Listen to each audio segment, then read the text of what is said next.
mudane gudoomiye mudanayaasha shir gudoonka labada gole ee guurtida iyo wakiilada xildhibaanada labada aqal ee baarlamaanka jamhuuriyadda Soomaaliland gudoomiyaha maxkamadda sare madaxda xisbiyada qaranka xubnaha golaha wasiirada taliyaasha ciidamada kala duwan ee qaranka barasaabka gobolka Maroodijeex duqa caasimadda Hargeysa hogaamiyaasha bulshada qaybaheeda kala duwan haweenka dhalinyarada iyo guud ahaanba muwaadiniinta jamhuuriyadda Soomaaliland gudo iyo dibadba dhammaantiin assalaamu calaykum wa rahmatullaahi wa barakaatuh anigoo ixtiraamaya baarlamaanka sharafta leh ee jamhuuriyadda Soomaaliland isla markaana gudanaya waajibka dastuuriga ee faraya inaan idinka warbixiyo xaaladda guud ee dalka iyo qorshaha geediga aynu hore ugu sii soconayno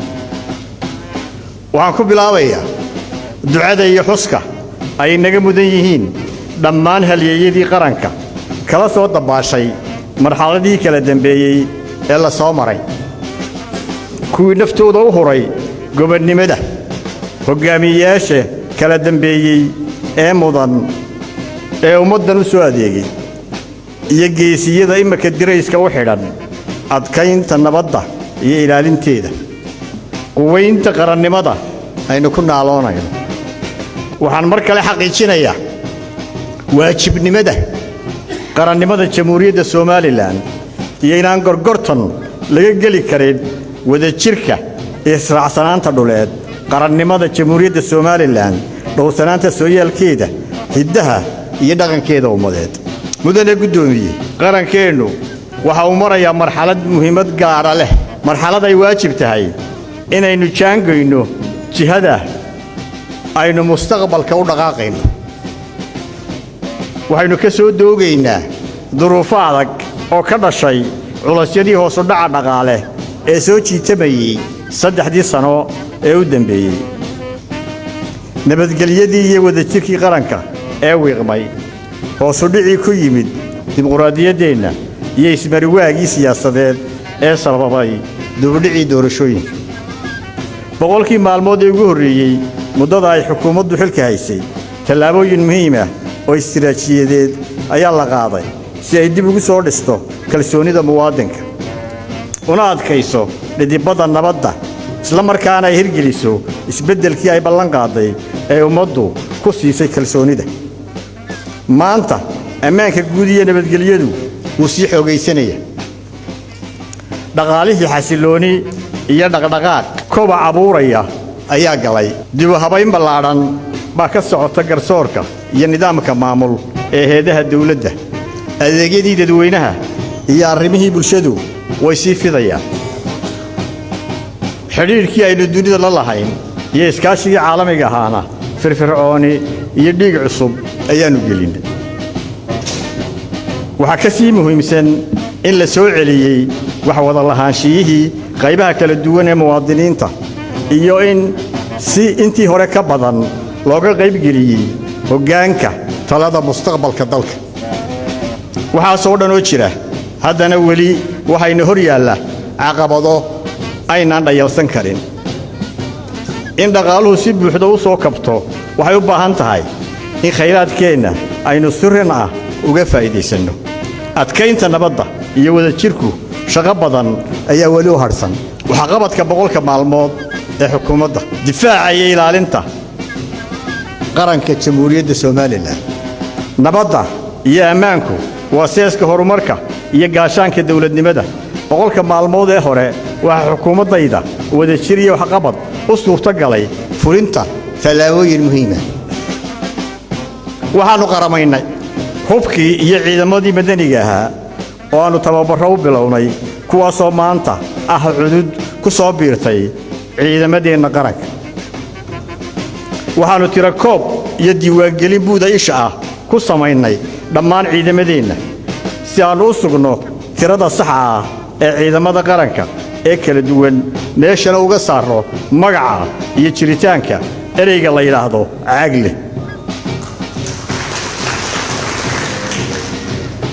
taasoo fure u ah bilowga mushaar kordhin ballaadhan oo aan u samaynayno ciidamada maanta askarigu waxa uu mushaharkiisa toos uga helayaa khasnadda qaranka askariga iyo qoyskiisu waxay heli doonaan daryeel iyo adeegyo bilaash ah xukuumaddu waxay horumarin doontaa nidaamka dallacsiinta iyo abaalmarinta ciidamada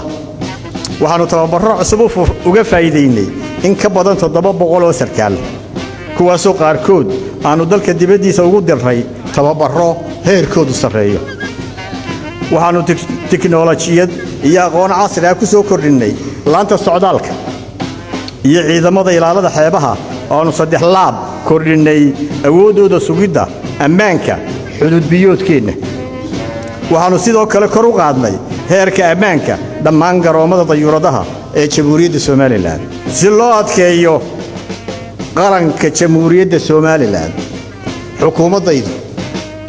waxay maanta ku dhawaaqaysaa abuuritaanka ciidanka kaydka qaranka Jamhuuriyadda Soomaaliland dawlad wanaagga iyo habaynta garsoorka xoojinta iyo tayeynta maamulku waa seeska uu ku dhismo dawlad wanaaggu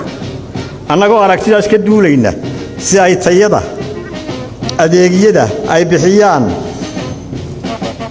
boqolkii maalmood ee hore waxaanu dib u habayn ku samaynay shaqada hay'adaha dawladda waxaana la hoojiyay hufnaanta iyo isla xisaabtanka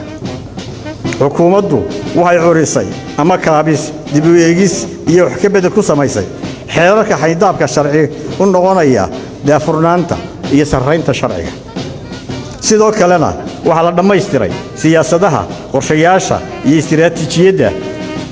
seeska u noqon doona dib u habaynta maamulka iyo dawlad wanaagga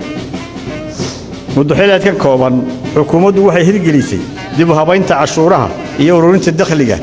iyadoo la tirtiray galdaloolo kasta oo wiiqaysay maamul wanaagga dakhliga dawladda si loola dagaalamo musuqmaasuqa dakhliga dawladda 3 biloodka koowaad January ilaa March waxa uu kordhay 9% marka la barbar dhigo labadii sano ee ka horreeyay xukuumadaydu waxa ka go'an inay xoojiso sarreynta sharciga madaxda xukuumadduna ay kow ka noqdaan ku dhaqanka sharciga xukuumaddu waxay bilowday qorshaha dib u habaynta garsoorka si loo xoojiyo cadaaladda madax bannaanida iyo kalsoonida ay dadweynuhu ku qabaan sharciga iyo nidaamka garsoorka ee dalka horumarinta dhaqaalaha mudane gudoomiye muddadii koobnayd ee xukuumadaydu xilka haysay waxay qaaday tallaabooyin la taaban karo oo fure u noqday dabarka furista awoodda dhaqaale ee Jamhuuriyadda Soomaaliland waxaanu bilownay dhismaha iyo dibidhiska wadooyin muhiim ah kuwaasoo deegaano halbowlo u ah xoolo dhaqashada iyo beeraha ku xidhaya suuqyada gudaha magaalooyinka iyo dekedaha 7 wado oo muhiim ah ayaa qaar la bilaabay dhismahooda la dayactiray ama la dhammaystiray daraasadda dhismahooda waxa ka mid ah wadooyinka muhiimka ah ee isku xidha Hargeysa Balligubadle iyo Boorama Baki waxaanu iyadana dhammaystiray wajiga qiimaynta ahaa ee dhismaha dekedda Lughaya taasoo dhabaha u xaadhaysa inay mustaqbalka aan ka dhigno xudun muhiim ah oo ganacsi xukuumadaydu waxay go'aamisay hoos u dhigista qiimaha korontada magaalada xeebeedka Berbera oo laga bilaabo July 2025 noqon doonta 20 senti kaasoo noqon doona qiimaha ugu jaban magaalooyinka Jamhuuriyadda Soomaaliland waxayna la xoojiyay shabakadda korontada ee magaalada Saylac taasoo saameyn toos ah ku yeelan doonta nolosha qoysaska magaalada xeebeedkan waxa la dhammaystiray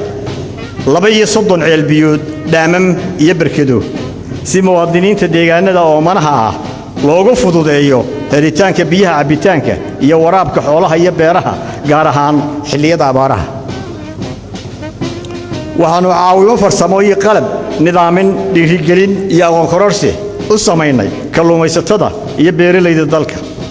waxa meel fiican maraya qorshaha hirgelinta maalgashi dibadeed oo lagu warshadaynayo wax soo saarka xoolaheena ee hilibku ka midka yahay si loogu dhoofiyo suuqyada caalamka wax qabadka dhaqaalaha ee mudnaanta u leh xukuumaddan annagoo ku salaynayna wax qabadkaas muddada kooban noo suurto galay istiraatiijiyada dhaqaale ee xukuumaddu way xooga saaraysaa saddex aag oo aanu aragno inay kordhinayaan wax soo saarka gudaha GDP ee dalka iyo miisaaniyadda qaranka aaga koowaad xoojinta wax soo saarka dalka kalluumaysiga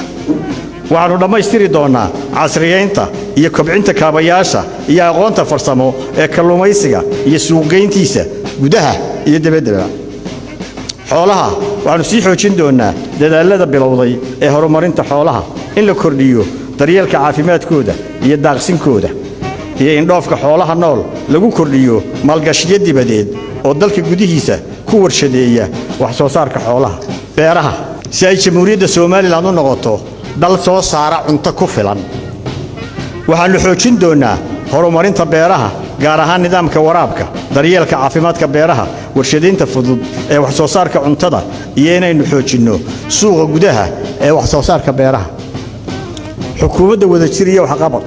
waxay maalgelin dibadeed u heshay laba mashruuc oo lagu casriyeynayo laguna horumarinayo wax soo saarka beeraha kuwaas ay maalgelinayaan hay'adda Faro Foundation oo gelinaysa $20 milyan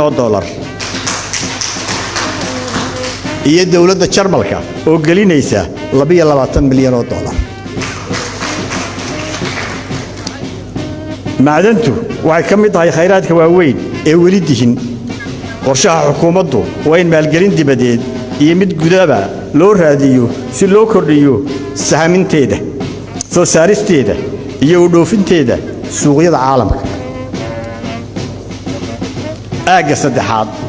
dakhliga iyo kala duwanaanshaha dhaqaalaha economic diversification cashuuraha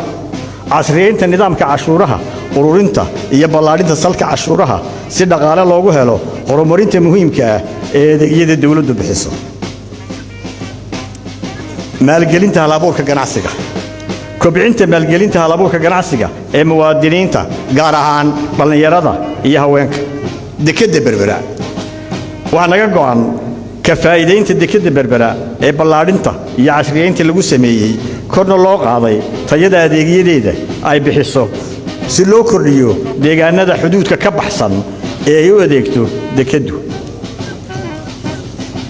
aaga saddexaad kaabayaasha dhaqaalaha iyo tamarta xukuumaddu waxay sii wadaysaa dhismaha iyo sii ballaarinta wadooyinka istiraatiijiga ah dekedaha iyo garoomada diyaaradaha si ayn wax ula qaybsanno suuqyada gobolka tamarta dabiiciga ah ayaanu iyadana xoojin doonaa annagoo maalgelin u raadin doona tamarta laga dhaliyo qorraxda dabaysha iyo haydarajiinta si koronto jaban loogu helo muwaadiniinta adeegyada wax soo saarka iyo warshadaha magaalada berbera iyo bowrame waxaa baanka adduunku gelinaya $30 milyan taasoo lagu maalgelinayo korontada cadceedda laga dhaliyo dhibaatada isbeddelka cimilada waxay ka mid tahay caqabadaha ugu daran ee curyaamiye dhaqaalaha jamhuuriyadda Soomaaliland waxay ku jirtaa dalalka ay gaadheen raadadka dhibaatada ee isbeddelka cimiladu waxaanu xil gaar ah iska saarnay daryeelka deegaanka xakamaynta biyaha iyo cunto yaraanta iyo ka hortagga guud ahaan dhibaatooyinka isbeddelka cimilada siyaasadda xukuumaddaydu waa in la ilaaliyo deegaanka lala dagaalamo xaalufinta muddo xuleedka xukuumaddayda waxaa la beeri doonaa 3 milyan oo geed taa macnaheedu yahay inaynu sanadkii beero 600,000 oo geed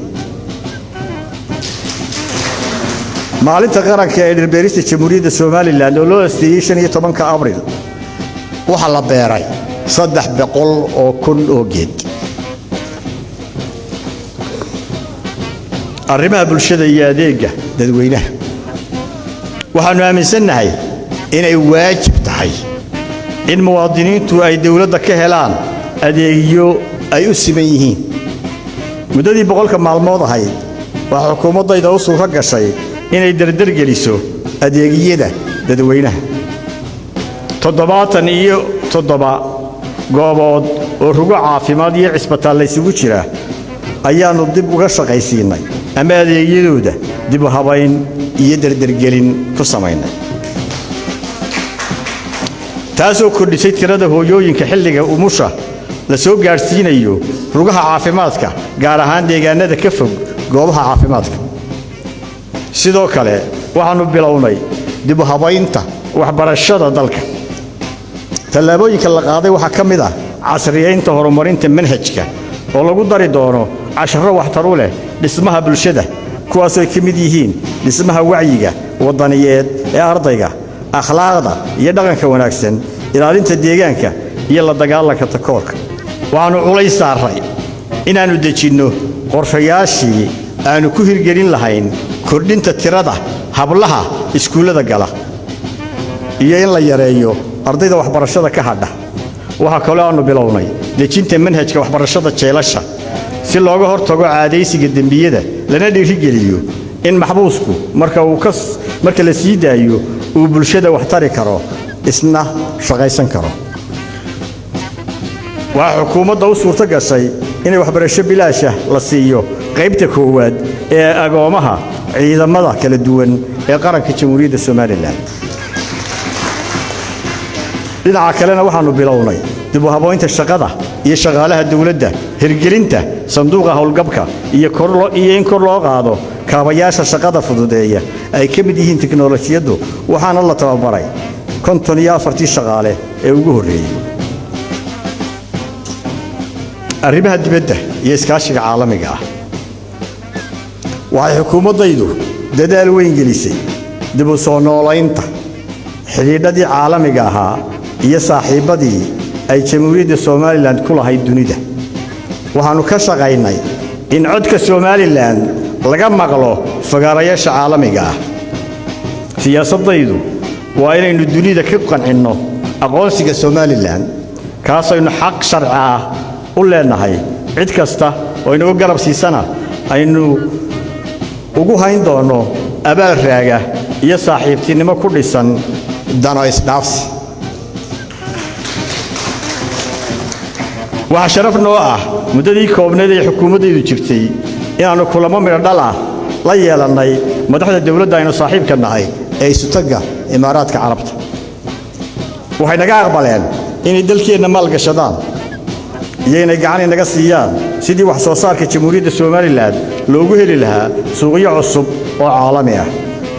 sidoo kalena ay ganacsatada dalkooda ku dhiirigeliyaan kuna garab siiyaan maalgashiga Jamhuuriyadda Soomaaliland gaar ahaan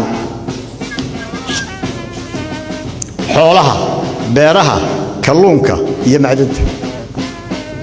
hawsha dhamaystirkeeda waxa hadda ku hawlan gudiyo farsamo oo ay labada dhinac u magacaabeen dawladda Imaaraadku waxay naga caawin doontaa kaabayaasha caafimaadka waxbarashada biyaha iyo wadooyinka waxaan ka qayb galay shirkadaadkii caalamiga ahaa ee dawladaha oo lagu qabto Dubai sanad kasta World Governments Conference anigoo martiqaad rasmi ah ka helay dawladda Imaaraadka shirka waxa ka soo qayb galay in ka badan 140 dal waxaana yimaada madaxweynayaal ra'iisul wasaareyaal madaxweyne ku xigeenno wasiirro madax hore oo caan ah shirkadaha dunida ugu waaweyn iyo maalgashadayaasha dunida ugu waaweyn shirkaas waxa uu dardargeliyay xiriirka caalamiga ah ee Jamhuuriyadda Soomaaliland iyo in miisaankeena diblomaasiyadeed uu dib ugu soo noqdo fagaarayaasha caalamiga ah sidoo kale waxa uu ahaa fursad aynu suuqgeyn weyn ugu samaynay khayraadkeena dihin ee maalgashiga caalamiga u baahan fariinteennii Jamhuuriyadda Soomaaliland ee aan shirka ka diray waxay gaadhay in ka badan 50 milyan oo qof waxaanu xidhiidh iyo galaangal muhiim ah oo diblomaasiyadeed la yeelanay dalalka muhiimka ah ee inaga kaalmayn kara qadiyadeena waxa ka mid ah Mareykanka waanu xoojinay dadaalada aanu ku sii dhiirigelinayno danayntiisa Soomaaliland iyo Ingiriiska aanu ka helnay kaalmo dhinaca ammaanka ah iyo iskaashiyo dhinacyo badan leh dalalka saamaynta ku leh siyaasadda geeska Afrika iyo daneeyaasha caalamiga ah waxay nagu bogaadiyeen dadaaladeenna qaramaynta nabadaynta iyo dib u heshiisiinta aynu ka wadno gobolada bariga Jamhuuriyadda Soomaaliland dadkayga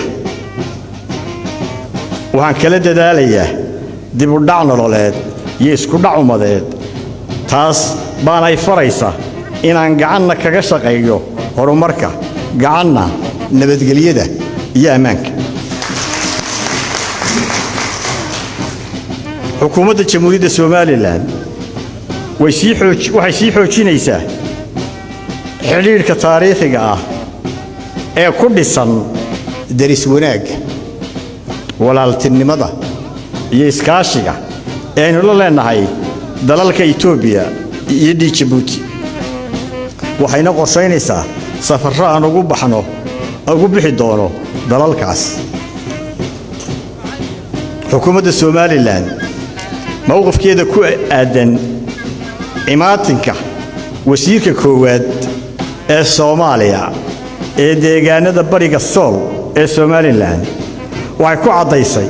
warmulkiyeedkii aan ka soo saarnay shirkii 16aad ee golaha wasiirada Jamhuuriyadda Soomaaliland ee aan shir gudoominayay Arbacadii 16 Abriil 2025 kaas oo Jamhuuriyadda Soomaaliland ay ku laashay wada hadaladii Soomaaliya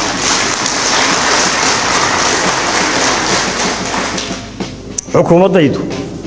waxay beesha caalamka ku wargelisay in imaatinka wasiirka koowaad ee Soomaaliya uu yahay xadgudub qarannimada Soomaaliland iyo dagaal qaawan oo Soomaaliya ku soo qaaday Jamhuuriyadda Soomaaliland si ay u khalkhal geliso una wiiqdo dadaalada nabadaynta iyo walaalaynta ah ee Jamhuuriyadda Soomaaliland wado oo tacab weyn iyo halgan adag ku yimid mar labaad waxaan ka digaynaa in xadgudubkaasi uu sababi karo colaado sokeeye oo soo degdega Jamhuuriyadda Soomaaliland waxay dalalka dariska ah iyo beesha caalamka ah ku wargelinaysaa inay sii wadayso dadaalada nabadaynta walaalaynta daris wanaagga hase yeeshee waxaan xasuusinayaa inay Soomaaliland awood buuxda u leedahay inay gardarro kasta iska difaacdo midnimada qaranka iyo dimuqraadiyadda dalka mudane gudoomiye mudanayaasha sharafta leh annagoo ka duulaya aragtida siyaasadeed ee xukuumadda iyo guulahan bilowga ah ee xukuumaddu gaadhay boqolkii maalmood ee horeeyay waxaan ka hawlgallay dhammaystirka midnimada qaranka iyo qiyamka dimuqraadiyadda oo dubdhaxaad u ah siyaasadayda awoodda iyo sumcad wanaagga Jamhuuriyadda Soomaaliland waxay ku yimaadeen nidaamkeena dimuqraadiga ah dhaqankeena wada tashiga iyo xalinta khilaafaadka ah iyo adkaysiga dadkeena waxaanu qaadnay tallaabooyin muhiim ah oo ku xoojinayno waaritaanka xasiloonida iyo wada lahaanshiyaha dawladnimada waxaanu aasaasnay hay'ad qaran oo u gaara nabadda iyo isu soo dhaweynta muwaadiniinta Jamhuuriyadda Soomaaliland oo dhaqameed sida u kala sareeyaan ayaa loo kala guraa ee waxaanu shaqada ka bilownay qaybaha bulshada oo aanu ka qayb gelino talada qaranka oo ay matalaad ku yeeshaan si aanu u soo noolayno kalsoonidii muwaadinku ku qabay dawladdiisa waxaanu kulamo la yeelanay dhammaan qaybaha bulshada ee ka mid yihiin golayaasha qaranka culimada madaxda dhaqanka ganacsatada aqoonyahanka oo isugu jira rag iyo dumarba warbaahinta iyo halabuurka iyo suugaanleyda si aan u dhageysano aragtidooda iyo taladooda ay ku darsanayaan qarankooda mudane gudoomiye arrimahaas ka warramay waxay ka turjumayaan sida ay nooga go'an tahay inaanu gaadhno himiladayda oo ah in la abuuro Soomaaliland ay midnimada wada lahaanshiyaha cadaaladda nabadda iyo dimuqraadiyaddu sidaas u yihiin dowladnimadeeda waxaanan ilaaweyn inaan bogaadiyo beelaha walaalaha ee ceelaf weyn wada yaalla madaxdooda dhaqankooda xildhibaanadooda aqoon-yahankooda iyo siyaasiyiintooda oo dhammaantood nagala shaqeeyey in la soo afjaro colaadda inagu raagtay ee ceelaf weyn ciidamadii labada beelood iyo hubkoodiina lagu wareejiyo qaranka jamhuuriyadda Soomaaliland waxaa sidoo kale u mahadnaqayaa salaadiinta cuqaasha iyo xeerbeegtida ka garnaqday soona afjartay colaaddii guunka ahayd ee ceelaf weyn oo iyagu muddo bilaa arrintaas aanu kala kicin una dhabaradaygay waa guul weyn oo aynu ku joojinnay dhiigga muwaadiniinta ee mancadarrada ku daadanayay muddo ka badan 9 sannadood hadda kadibna waajibka noo yaalla waa inaannu ka shaqayno horumarinta deegaanadaas waxaanu mahad celinayaa beel kasta ama deegaan kasta oo qarameeyey gaadiidkiisii hubkiisii iyo ciidankiisii madaniga ahaa oo maanta noqday ciidan qaran oo aynu ku faanno waxaan dhammaantiin idinka codsanayaa inaynu sacabka u tunno madaxweyne ku-xigeenka jamhuuriyadda Soomaaliland walaalkay maxamed cali aw cabdi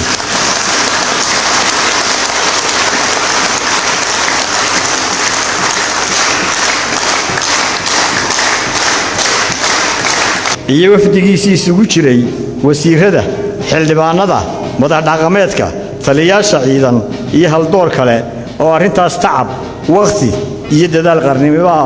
geliyay hay'adaha qaranka ee baarlamaanku ugu muhiimsan yahay iyo axsaabta siyaasadda waxaan ka codsanayaa inaynu iskaashi wada shaqayn wada tashi ku gaadhno danta guud ee qarankeena iyo dhismaha mustaqbalka wanaagsan ee ubadkeena muwaadiniinta waxaan ugu bishaaraynayaa guulaha la taaban karo ee aynu gaadhnay muddadii koobnayd ay yihiin bilow waqti iyo shaqadii miisaanka lahaana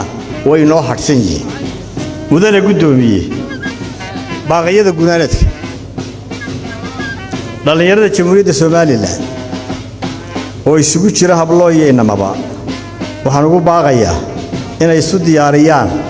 qaadista xilka ka saaran diyaarinta mustaqbalka dalkooda iyo inay ka qayb galaan dadaalada arrintaa lagu gaadhayo ee dawladdu wado iyo inay hal abuur iyo karti la yimaadaan si ay iyagu hoggaanka ugu qabtaan geediga waayeelka hoggaanka dhaqanka aqoon-yahanka iyo bulshada waxaan ugu baaqayaa inay xigmadooda waayo aragnimadooda aqoontooda iyo taariikhda ay hayaan uga faa'iideeyaan dadaalada dhismaha qaranka si gaar ah haweenkeena oo dubdhaxaad u ah bulshada waxaan ugu baaqayaa inay kaalintooda ka qaataan dhismaha qarankooda ay jecel yihiin aynu dhammaanteen ku hoos midowno calankeenna gacmaha isu qabsanno dhismaha qarankeenna iyo inaynu gaadhno himiladeenna aqoonsi allaha barakeeyo jamhuuriyadda Soomaaliland nabadgelyo qarannimo iyo horumarna ha ku waara qarankeennu insha Allah